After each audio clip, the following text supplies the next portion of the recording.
Já há alguns anos, recorrentemente, sempre se coloca uma agenda para o Brasil tentar acertar um pouco as suas contas públicas e sempre se enumera algumas reformas que são prementes, embora já estejam diagnosticadas e definidas, nem por isso elas aconteceram. Reformas em várias áreas, reforma política, reforma eleitoral, reforma trabalhista que desonere um pouco a geração de empregos no Brasil e que penaliza mesmo a geração de empregos no Brasil atualmente, e a reforma da Previdência. A reforma da Previdência tem um alcance social até muito amplo pelo que representa, do que a própria palavra sugere, a Previdência, um amparo que se assegura que a pessoa que operou durante toda uma vida produtiva e que ao término desse ciclo produtivo merece esse apoio. Só que as contas aqui no Brasil não fecham e essa é a reflexão.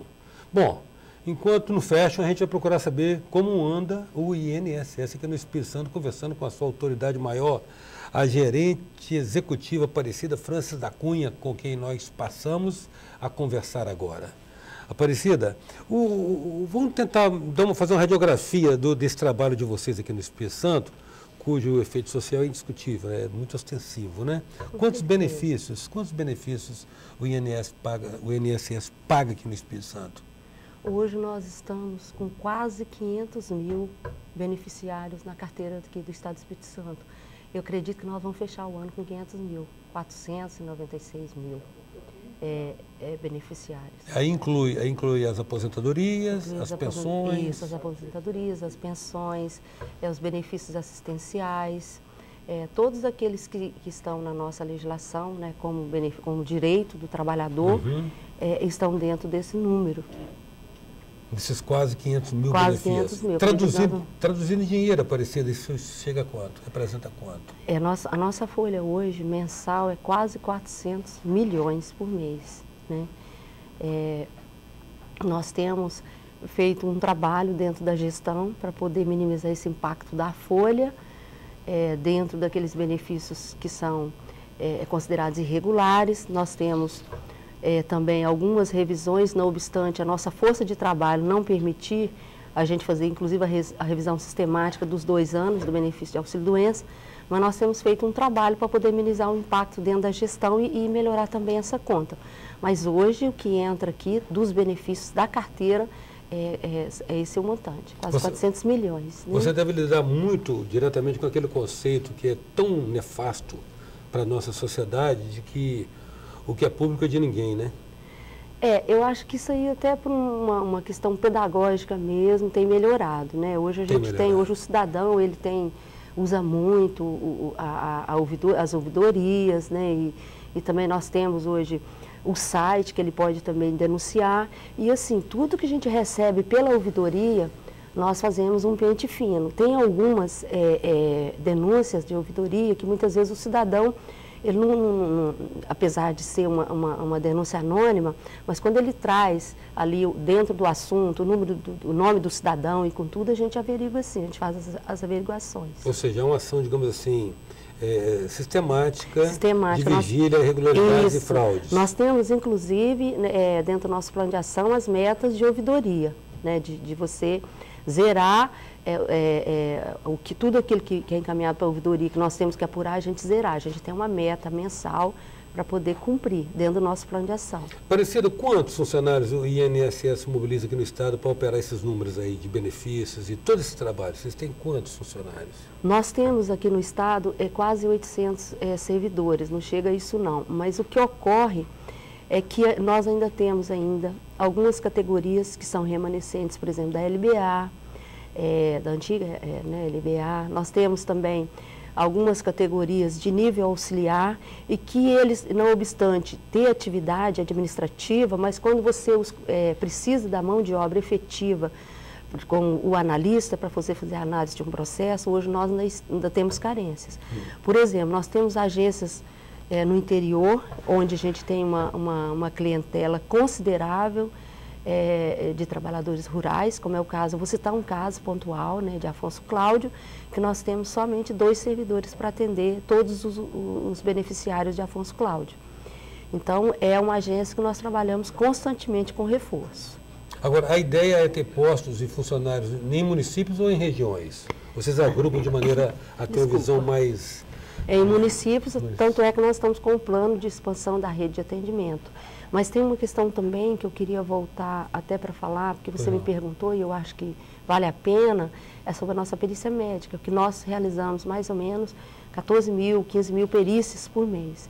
Nós temos hoje 76 peritos para realizar essa atividade. E a nossa atividade, ela engloba também um trabalho feito pela Procuradoria, junto ao Judiciário, né, como assessorando o perito do juiz. Nós temos também, por exemplo, os processos que são requeridos pelos segurados de isenção de imposto de renda, os recursos também, e o próprio atendimento à nossa junta de recursos, que também, não obstante ser da instância do Ministério, mas também tem os peritos que realizam esse trabalho. E o trabalho da perícia, ele não se reporta só o benefício inicial, tem também quando o segurado está em benefício, que ele tem que ser reavaliado, né, para poder a Previdência fazer as observações se ele continua ou não incapaz para retornar ao trabalho. Então, isso também é um trabalho que entra para a nossa perícia médica. Em 9 minutos, nós estamos conversando com a gerente executiva do INSS no Espírito Santo, Aparecida Francis da Cunha. A gente volta já.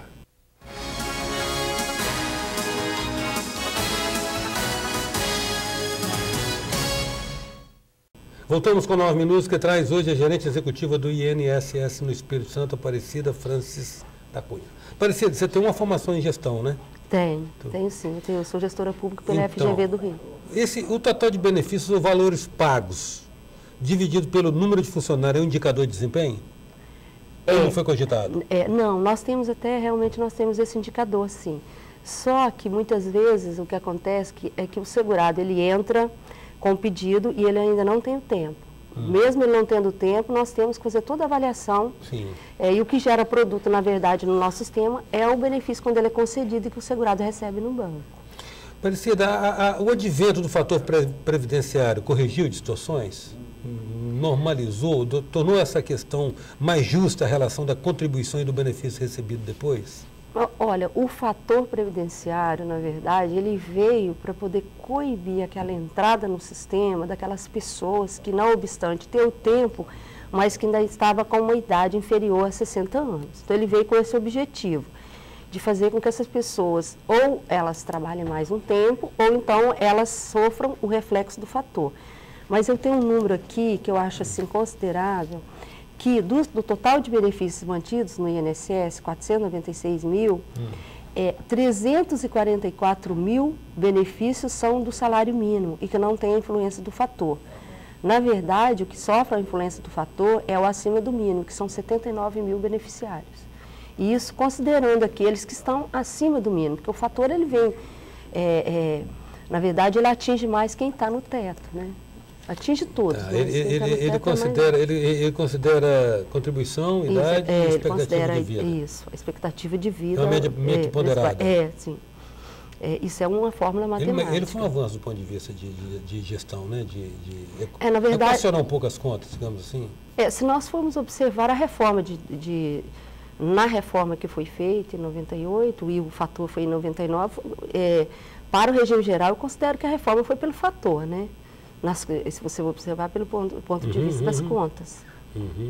Porque a idade não teve eficácia na votação. Agora, eu quero colher de você, talvez, se você quiser deixar a gerente do INSS fora do estúdio e ficar só Aparecida, que trabalha há muitos anos no INSS, estou querendo suas percepções a respeito de uma expectativa de uma reforma previdenciária. As contas não fecham, nós estamos empurrando as coisas para frente, você sabe, né? Não só com relação ao INSS, com relação a várias contas no Brasil. A gente está empurrando poucas coisas.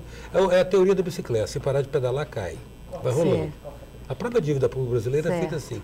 O que no seu feeling, no seu sentimento, o que você acha que seria interessante cogitar no espírito de uma reforma, no espírito de atualização, de modernização do sistema, de aprimoramento do sistema? Olha, já que você me pediu um juízo, né, pessoal, assim, eu considero o seguinte: o Brasil é um país diferente, né? Nós temos uma população diferente, nós temos um sistema previdenciário diferente, nós temos um sistema de repartição simples, que ele é um cobertor social, e dentro dele está a aposentadoria por tempo de contribuição. né? Então, o que aconteceu? O fator ele veio para trazer uma nova... a palavra não seria bem coibir, mas o fator realmente, ele, quando o segurado entra, se ele tiver com uma idade inferior a 60, tem um reflexo. Eu considero que, do regime geral, o governo sempre apresentou algumas propostas e há uma discussão. Obviamente que isso vai mexer com o corporativismo, porque todos nós queremos, né? Se você começou a trabalhar cedo, você vai querer ter aquele direito dentro do que está em vigor, concorda? Mas tem uma discussão que eu considero que ela, de repente, traria, entre aspas, assim, uma justiça maior, que é, por exemplo, a pensão do que acontece hoje muito, e isso eu estou falando com base em dados mesmo, por exemplo, a pessoa que já está com uma idade avançada e forma um casamento com uma pessoa bem mais jovem, né? E aí ele vem a falecer e ela fica com a pensão também, e recebe aquela pensão, e vai receber aquela pensão. Então, eu acho que isso aí é um assunto que está em discussão, e eu acho que isso aí não teria tanto reflexo. Agora, com relação aos trabalhadores, eu acho que isso também tem que ser muito discutido, porque você entra no sistema com uma expectativa, né? E você trabalha 15, 20 anos e depois se faz a reforma. Mas também nós não podemos deixar de lembrar que o sistema, ele não é só a aposentadoria, ele tem um leque de benefícios para quem contribui, que é o auxílio-doença. Ninguém está afastado do infortúnio, né? A pessoa pode ter um problema, pode ter uma incapacidade. Hoje o trânsito é altamente complicado em todos os lugares que nós estamos, né? Então, eu acho que o seguro, olhando por esse prisma, o auxílio-doença, que é um benefício não programado, ele também ele tem muito valor, né? E temos também o salário-maternidade, que há uma crítica muito grande, mas quando a criança nasce, e hoje, já que a criança passa muito tempo na creche, depois vai para a escola, eu acho justo ela ficar com a mãe durante o tempo da amamentação. Então, o salário-maternidade, eu acho que também, por esse ponto de vista... E como entender, do ponto de vista em se tratando de previdência, que existam cidadãos de primeira e segunda classe, sendo cidadãos de segunda classe, os da iniciativa privada? Porque o trabalhador, ele paga no limite, no teto, né? Ele paga pelo teto. Paga pelo 3.600 e pouco. É aquilo. Mais ou menos hoje 6 salários. Isso. Né? Você pode ter um salário de R$10.000. Vou pagar 3.600 e pouco. Logo vou me aposentar também com esse valor. E o servidor público e o funcionário público aposenta integral. Se ele ganhar, juiz, se ganhar 25 mil, aposenta com 25 mil. Desembargador, se ganhar 40, aposenta com 40. Como é que a gente deve lidar com isso? Do ponto de vista, assim, meramente cidadão. Isso é uma questão também que é altamente complicada, né? Mas nós também não podemos deixar de lembrar o seguinte, que o cidadão, aliás, o trabalhador do regime geral, ele contribui aí a parte do empregado, os 11%, e a parte da empresa, né, que a empresa entra com os 20% sobre a folha. Isso. Porém, o setor público, o servidor público, ele contribui com a remuneração total dele. Então, a contribuição vem pela remuneração. Não, eu diria assim, no regime geral é só até o teto, lá não. Ele entra com tudo, né? Agora, isso aí é uma questão que realmente o governo está tentando de todas as formas mudar. É o que eu coloquei. Todo mundo que entra quer continuar, né? Isso é inerente também. A questão é que nós, sou romântico, a gente pensa assim, eu não vou pensar o que é bom para mim, eu vou pensar o que é bom para todos. Isso. Sou romântica ainda, né? A gente pensar assim. Eu acho que isso aí seria o ideal, né? Eu acho que seria o ideal. Eu acho que a natureza mostra isso para a gente todos os dias, né? Que o individualismo, ele complica um pouco. Mas também eu acho que já avançamos um pouco, né? Aparecida, muito grato pela sua presença e sua disponibilidade em vir aqui falar conosco. Eu agradeço. Eu só queria colocar que nós estamos também para inaugurar 11 agências aqui no Espírito Santo até o final do ano. Estamos com Mimoso e Baixo Guandu para inaugurar agora até a primeira semana de setembro, e as outras, assim que tiver o concurso, ou a gente conseguir realocar servidor para lá, nós vamos inaugurar. Então, são municípios que vão receber uma agência do INSS. Passam a ser melhores assistidos. Com certeza.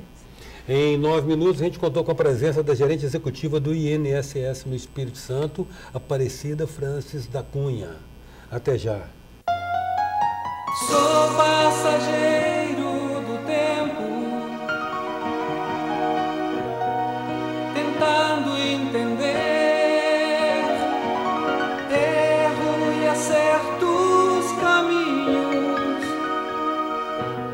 aprender